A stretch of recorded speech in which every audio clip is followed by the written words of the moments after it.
got to say, I've been an admirer of yours for many years, and I really believe that you are the modern-day Karl Barks.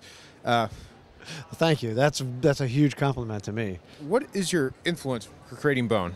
Well, Karl Barks was my favorite comic book by far when I was a kid. He was the Donald Duck artist from the 40s all the way to the 60s. Back in the days when artists didn't sign their work, they were anonymous. It was as if Walt Disney actually drew every single comic. So I didn't know his name when I was really digging him as a kid. It was only later, in the 80s really, when fans kind of discovered his name and brought out who he was. And I'm sorry, I didn't really answer your question. I wanted to kind of mix two different kinds of comics that I really liked. When I was 17, heavy metal came out. And heavy metal was this European, well, everybody knows heavy metal, but it was very different back in the 70s. It was these European fantasy artists that were really hot, Bilal and Mobius. And I wanted to mix that with the Karl Barks, Uncle Scrooge, or Bugs Bunny, that kind of American cartoon mixed with the European fantasy cartoon. And that was kind of the idea behind Bone. Now, we never saw Boneville, but I've always suspected that Phony had a money bin back there. Am I right? Absolutely. Yeah, you bet he did.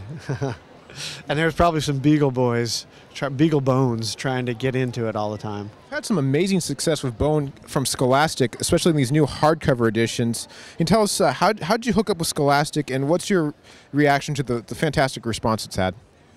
Well, I'm thrilled with it. I mean, I finished Bone, the original black and white Bone that I did for us. I did for adults, for cartoon heads, in 2004, and I was prepared to just have it be completed, set it on the shelf, and let it go be a part of comics history. But what happened instead was librarians and children and parents kind of claimed it as their own, as a children's book. And so now this new color version has found an entirely new audience, a much larger, in some ways more enthusiastic audience than the original one. Well, it's kind of fun for me that this is book 8, right? So there are kids who write to me every day and email who don't know how the story ends. And they're furious that they have to wait for each new book. And it's like, if they knew how long we went through, 12 years before the end came out, boy. You've got a new book that just hit the stands recently. Can you tell us a little bit about that? Yes, it's called Rasl. It's a self-published periodical book, kind of going back to the way I originally started doing Bone. Self-published, black and white, just the little flimsy pamphlet comics. Because I missed it. I missed the communication with the audience after each issue.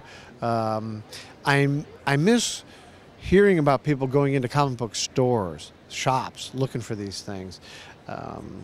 It is not a children's book, though. It's a sci-fi noir murder mystery, and there's a lot of sex and murder.